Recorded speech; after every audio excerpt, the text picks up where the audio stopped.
So the Brentford game is now less than 7 days away, and certainly the excitement is picking up around the Newcastle fan base, including myself. Can't wait for the game. Can't wait to see what Eddie Howe's formation and tactics are going to be, and how much fitter our side is going to look. But let's have a look at the latest news that's been going around over the weekend.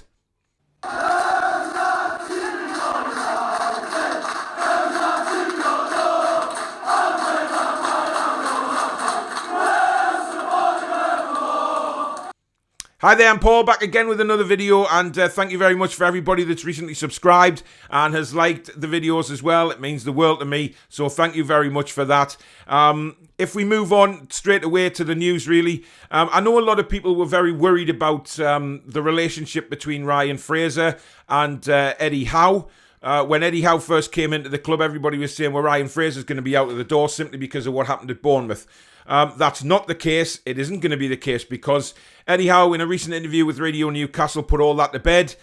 He said that he loves him as a lad, and they met up a long time ago to set aside whatever differences they had. So as far as Eddie Howe is concerned, he is going to come into the club and he's going to try and get the very best out of Ryan Fraser.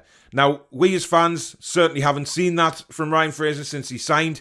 Many people have been very critical of him, including myself. That he's gone away with Scotland, he's played really well, but then he's come back to Newcastle and he's always seems to be injured. But hopefully, with Eddie Howe now in charge, he gets the right training, the right sort of meals and proteins to keep him going. Because maybe that just wasn't the case under the previous regime, that they were looking after him properly. But with Eddie Howe, you get the feeling that that's not going to be the case, that Eddie Howe is going to look after him and look after him properly.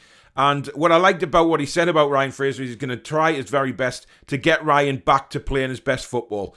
Because we haven't seen that at Newcastle. It would be nice to see Ryan Fraser consistently in the team, whipping balls across for the likes of Callum Wilson, as they did in the really high heights that they were getting at Bournemouth. You know, we know Ryan Fraser was an integral part of that team in the Premier League and a long-term provider for Callum Wilson. Richie on the other side as well. They had, you know, Callum Wilson had balls crossed in from all the time. And that's what we need to try and do at Newcastle. Get this man more involved in the game by giving him opportunities to score goals. You know, we know he can score goals, but he doesn't get that many opportunities in every game. Not many people spot the runs that Callum's making. So hopefully, if he gets Fraser firing on all cylinders, as well as Richie, Almiron, Joe Linton, whoever it may be, we may have an opportunity here to see the very, very best of the attacking players that we have in the squad. And I think that's important because Eddie Howe will certainly try and attack. We know that he tries to win games, and that's very, very important because one thing about Eddie Howe is he's already said that he goes out to win football matches. And that's all that counts. The fact that he goes out to win football matches. He doesn't go out to draw or even think about defeat. He goes to win. And we haven't had a manager like that for a long time. Transfer-wise, well, as you'd expect, Newcastle United transfers, they're linked with every single player in the world at the moment. The latest one, again, being Jesse Lingard. That seems to be gaining more ground on a daily basis, really. We know that against, the Tottenham game, he had representatives there. He had representatives at the Chelsea game.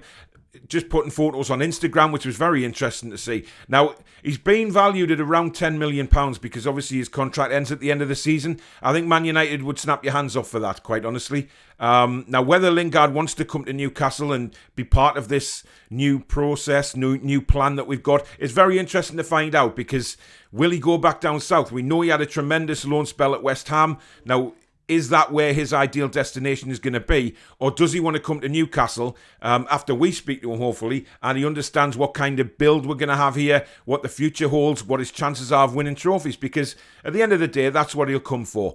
Another one that's been mentioned in the last few days is Rabiot at Juventus, the French guy. Now, he scored last night for France, interestingly enough.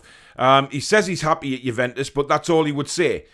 He hasn't gone to say, I'm staying at Juve, or I'm going back to France, or I'm not interested in Newcastle United. He's never once said that, which is very, very interesting because I think Rabiot will probably keep his options open.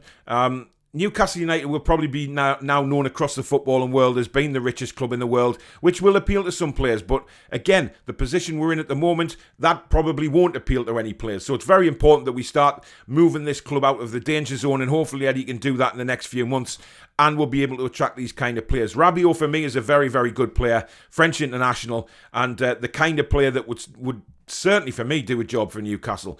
But we've got to be very careful when it comes to thinking about transfers this season, because, you know, we are where we are at the moment, and we're not going to be able to attract the massively world-class players who are going to all want to sign for Newcastle United straight away. That is just not going to happen. But at the same time, you know, it depends how we sell the club. If we can sell the club to these players and say, this is what our ambition is going forward, this is what we're going to do as a football club, this is where we aim to be in so many years' time, it might just prick their ears up, certainly to the agents and certainly the players, that they might want to be a part of this.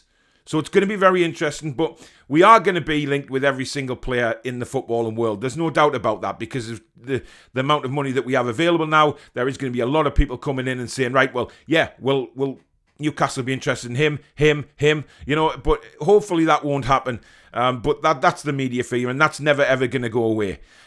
So very interesting on the transfer front, but I think that'll start really heating up at the back end of December. Certainly moving into the early days of January. It depends how quickly they want to get the business done. So it'll be very, very interesting. Now, another one is Callum Wilson. Gareth Southgate has come out and said that the door for England is not closed for Callum Wilson. He is noticing his performances, and he is noticing the goals that he's actually scored this season. Now, for me, that's good, because Gareth Southgate has actually admitted that he's on the radar. But for Callum Wilson now, for me, it's all about staying fit. You know, he has to stay fit. He has to stay scoring goals. You know, we know that he's been very, very injury prone these last few seasons, and at Bournemouth before he came here.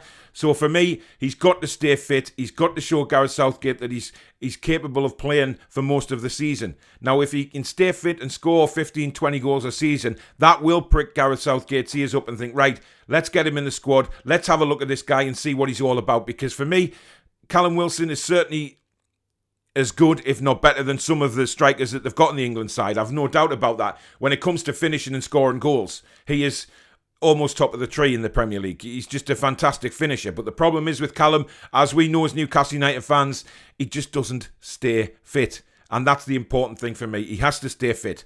But it was good of Gareth Southgate to mention him. Certainly for us Newcastle fans to know that he's certainly still on the radar. Now, whether he picks him or not is a completely different kettle of fish. We don't know, do we? We'll see in coming months. By the time we get to the March internationals, hopefully Callum has stayed fit and he's scoring goals on a regular basis. And Newcastle United have moved up the table, and his goals are part of that Gareth Southgate simply cannot ignore him. But time will tell on that one. And the final point I want to make is, again, one of these so-called pundits coming out like they know Newcastle United like the back of the hand. Tim Sherwood, who has never had anything to do with Newcastle United, but likes to just put a little oar in every now and again. And he's been claiming that Eddie Howe could be sacked if Newcastle United are relegated. Now, I don't know about you guys, but I find that absolutely a staggering comment to make. Why on earth would Newcastle United give Eddie Howe a 2.5-year contract if the plans were that if they were going to go down, he'd be sacked? We know the job that Eddie Howe has on now. We know that he has Steve Bruce's team till at least January, and then it's all about who we can try and attract in after that. But to be fair, you look at that and you think, right, 2.5-year contract. They're not looking to sack Eddie Howe after this season. Eddie Howe sat in his press conference and says, look, I want to get out of relegation, but I cannot guarantee it. Now, me hearing that from Eddie Howe, it simply says, right, if we go down, I will be still here. I will be building this team back up for another run at the Premier League. Yes, it'll be disappointing because it'll be a season missed from the plan they have going forward. But for me, I mean, God, what a stupid comment to make from Tim Sherwood. And it's just, you know, they make me laugh. I mean, these guys have nothing to do with Newcastle United. They don't know what conversations have ever been had between Eddie Howe, the consortium, or any other managers that were involved in interviews. You know, we've seen a lot of Villa fans coming out about Steven Gerrard saying, oh, he turned his down. He turned all the multi-millions down to come to Villa. He was never interviewed. He was never approached. No matter how many times we say that he wasn't, these pundits and other fans will jump on this bandwagon against Newcastle United. And it's always going to be the case. It's absolutely hilarious. So, yeah, I mean, just pointless little clickbait and like that, it's coming out, with the Daily Mail as well recently, certainly this weekend. They haven't bathed themselves in glory at all. Terrible reporting, terrible articles in the paper, and a lot of people blocking the online Twitter account, which is good to see. And it's good to see other fans of other clubs doing the same. Actually backing Newcastle United fans, which is nice to see. So there you go. That's the latest news. Nothing major coming out of the club at the minute. Obviously, if anything does regarding the director of football, apparently that's close. But we'll see in due course. Obviously, I'm bringing live streams and videos out for anything that does happen at the club. Once again, I'd like to thank everybody for the recently subscribing to the channel. It's been fantastic. It has really, really grown quickly, and that's down to you guys out there. Thank you very much for watching this video. As usual, if you have enjoyed it, do hit the like button for me and help me to continue to grow the channel as usual. And if you're new and you like what you see, please don't hesitate in hitting that subscription button. Hit the notification bell as well so you know when I upload videos or when I go live. Live shows coming up this week, Monday night, 8:30. It is a brand new show, Loaded Toon Review. I'm teaming up with the Loaded HQ boys for a show every Monday. This week it'll be on my channel, next week on theirs. It's going to be some fantastic stuff, talking all Newcastle United. We want you to take part in the show as well out there, asking us questions on Newcastle, what we think of certain things or what you think of certain things going on at the club at the minute. So do join that show. It's going to be a fantastic laugh as well. Great bunch of guys, and I'm really proud to team up with them as well. And Tuesday night, as usual, will be the fan forum. Join us for that. The link in the comments around 15 minutes before the show goes live. Come and join me and Danielle live on the show, talking about Newcastle United, the build-up to the Brentford game. How excited are you? How much are you looking forward to it? It should be a cracking show. Wednesday night, I'll be back with John again for the European football show. Obviously, no games because of the international break. So what we'll be doing this week is looking at the fixtures, who could move where, any big movers up the table, who are in real trouble, who need a result.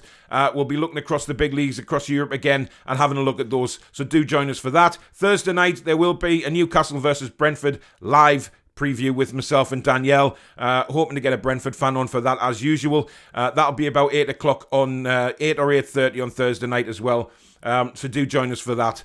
But thank you very much for watching the video. Have a fantastic rest of your weekend, guys. And I'll catch you live at 8:30 tomorrow night. Take care.